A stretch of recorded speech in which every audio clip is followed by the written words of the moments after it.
ngira ngo urubyiruko rw'abanyarwanda kimwe n'urundi rubyiruko rwa East Africa rufite amahirwe menshi nk'uko nabivuze kare, nuko East Africa ari isoko rinini, isoko ry'abantu bagera kuri miliyoni 170.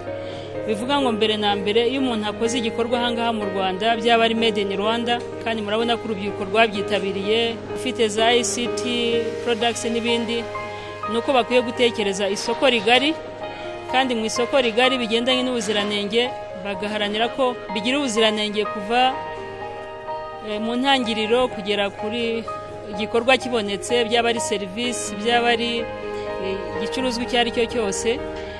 Hanyuma bakumva ko bagomba guhangana n'abandi, ariko guhangana n'abandi cyambere nuko bagomba kugira ubumenyi bw'ibyo bakora, kandi u Rwanda rwatanze amahirwe. Icyo twifuza cyane muri East Africa nuko tugira inganda zikorewe muri East Africa duhereye mu Rwanda iwacu.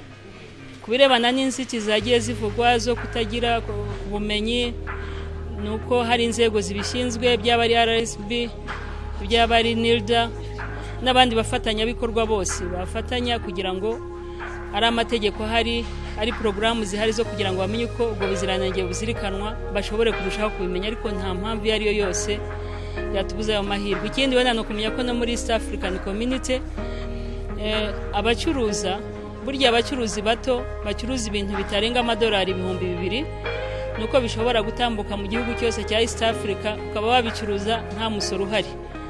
Ibi byose ni amahirwe abanyarwanda bamenya kuri ayo mahirwe, no kuba competitive.